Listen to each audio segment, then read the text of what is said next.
Hi guys, my name is Andy, and if you've been following along, you know that my shop is in a garage. And that means I've got to share space. And in this space, well, it's a mess. This is our outdoor sports space. As you can see, we have helmets, all kinds of balls, we have golf stuff, chalk, sunscreen, bug spray, and a few other things. And well, today, I want to build a nice cabinet to clean it up. I'd like to put it right above this golf caddy and make it a really cool corner in the garage. Let's get started.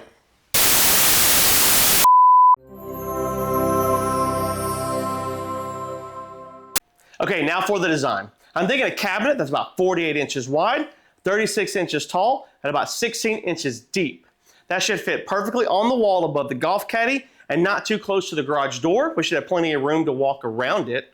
Now, I thought I was gonna get all this done in one sheet of plywood, but after I started adding additional dividers, we're gonna go about 1 sheet and a quarter. So today I'm using 4x8 sheet of the really nice sandable, paintable maple plywood. Now, how's it gonna look? Here's what I'm thinking. On the bottom, we're gonna do a section for balls, and then a cubby for sunscreen, bug spray, that kind of stuff. We'll do bike helmets above that, and then we'll do more cubbies on top for whatever else we think we need to throw up there. Now the sides, that's gonna be something really cool, so hang out to the end until that.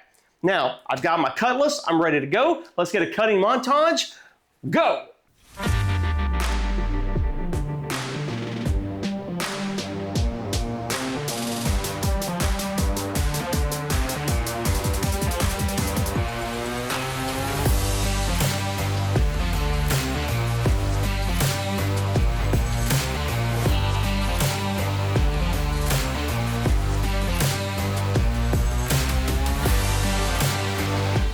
Okay, we've got all of our wood cut. I wanna go and stop for a second. I wanna throw all the measurements on the screen just in case you're following along at home. We've got 4 46.5 by 16. We've got 2 36 by 16. We've got 1 13.25 by 16, 2 12 by 16, and 4 8.25 by 16. That should get everything we need for the base of our structure. The sides, still a surprise, so hang tight. Now, you may be thinking to yourself, hey Andy, how are you gonna go ahead and put this together? Well, I'm gonna use pocket holes. If you haven't seen my jig that I made a long time ago, this thing is awesome. This is the Kreg pocket hole. I'm able to set it on my workbench, secure it down, and knock these out pretty quick. Now, I'm not gonna hide every screw. It is in the garage, so it's probably not that big a deal, but we're gonna do the best that we can. So, let me get this on the workbench. We'll start pocketing.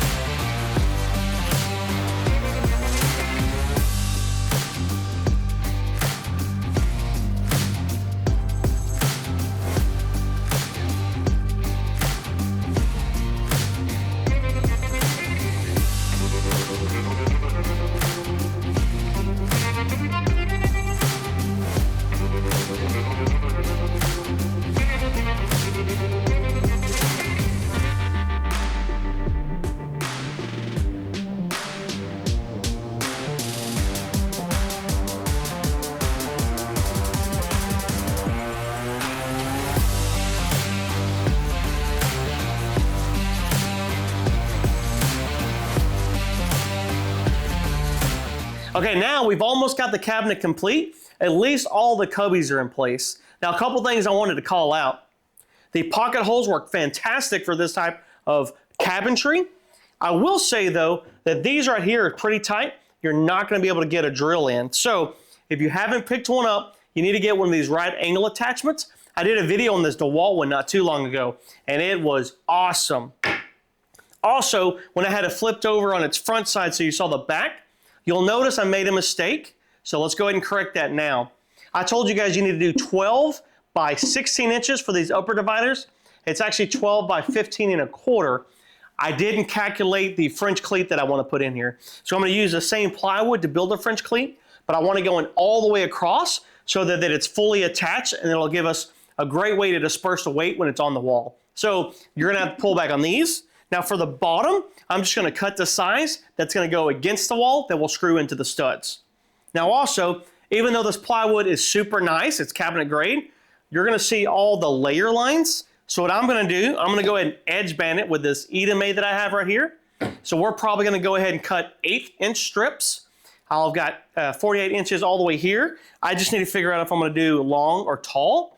We'll get that figured out soon. So that'll look really good. And then we can move to our sides because we got plenty of things to fill here, but we got things that won't go in these cubbies that need to go on the sides. So I need to start mocking those up as well. Let me go and get the edge banding on, and then we'll address the sides.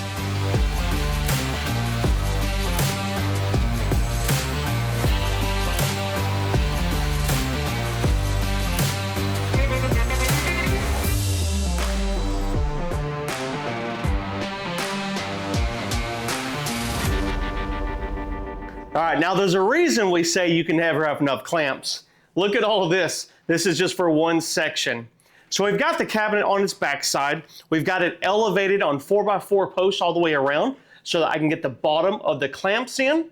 I'm doing it one section at a time. I'm doing the horizontal pieces first, and then I'm gonna come back, cut to size all of the vertical pieces. So this edge banding is looking really, really cool. I'm not pin nailing it. I don't want any holes in it. We're just gluing it. It's gonna look awesome. Okay, let me get these clamps off. Let me get the vertical pieces done, and then we start working on the sides. Okay, now we've got all of our edge banding being glued up right now. I think this is the perfect time to dress the sides. So I'm thinking one side, we're gonna do baseball bats, and the other side, we're gonna do skateboards, with the goal of getting 2 skateboards and 4 bats on the sides. I think we'll start with the baseball bat. I'm thinking we get a couple different hole saws. We'll drill 4 different holes, and then we'll take it over to the bandsaw, and then we'll cut out a channel for the bats to slide in. That should be pretty quick and simple, so let's get that started now. Okay, just a quick update on the baseball bats. So we've got 16 inches that we can play with. I think we're gonna cut out the same plywood, 14 inches by 5 inches, and then we have this old multi-sport holder, and it has these holes right here that held bats, baseballs here. So this is 1 1/4, so we're gonna use a 1 1/4 hole saw. I'm gonna cut 4 to 6, we'll see how much room we've got. That'll be enough for most standard bats, and even your fun outdoor bats, this will push through there pretty well. So I'm gonna head to the table saw, go 14 by 5, drill my holes, and then we'll head to the bandsaw, cut out our lines, put it together.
Okay, our cabinet is just about complete. We've got it fully assembled. We've got the edge banded on, sanded down. We've got all of the edges rounded over for all the hands going in here. We've got 2 skateboard holders on this side, which this was really, really fun to build. These hooks came out awesome, but I will say whenever you're rounding over smaller items on the routing table, it's a little scary, but I've got really good push blocks. On this side, we've got our baseball bat holder.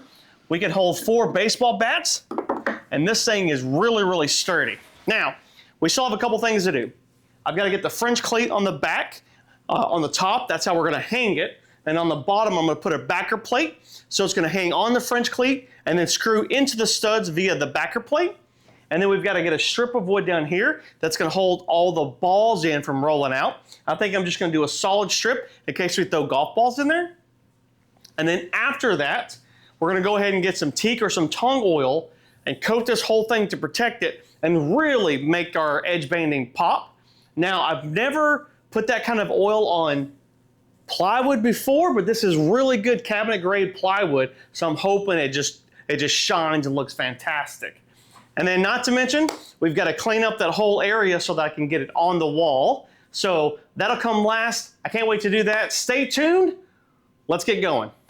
If you've never cut a French cleat before, I'm going to show you how to do it because it's super simple. I'm going to take a strip of this plywood. I already know it's 48 inches, which is what I need inside of my cabinet. I'm going to set my table saw to 5 inches. And I'm going to cut a strip of that. After that strip has been cut, I'm going to go ahead and raise my blade. I'm going to angle it to 45 degrees. I'm going to set my table saw to 2.5 to 2.25 inches. I'm going to run my strip through again, and that's going to give me my French cleat. The French cleat for the cabinet and the French cleat for the wall. So I'm going to have the cabinet piece like this and the wall piece like that. It'll come together, it'll rejoin, it'll be super solid. All right, now we've got the French cleat on, we've got the base plates on, we've got the front ball blocker on. It's time to make this thing look pretty. So I'm gonna go ahead and get some gloves on, we're gonna get some tung oil out, and then we're gonna go ahead and coat this entire thing. And yes, I did do a test, and it looks pretty good. So let's get ready to get this thing looking perfecto. All right, we're back where this video started. We've got the wall cleared out so that we can put our cabinet. And yes, don't worry about this. We had some plumbing repairs that we had to do, and I think I'm gonna make an access door for future plumbing repairs. So we've got our area. We know that our golf clubs come up this high, so as long as our cabinet is above this, we're gonna be good to go. So I'm gonna make some measurements on our cabinet to see where I'm gonna put my French cleat. We're gonna get our stud finder out. We're gonna find our studs. We'll get our French cleat up, and then I'll get my son, we'll install the cabinet.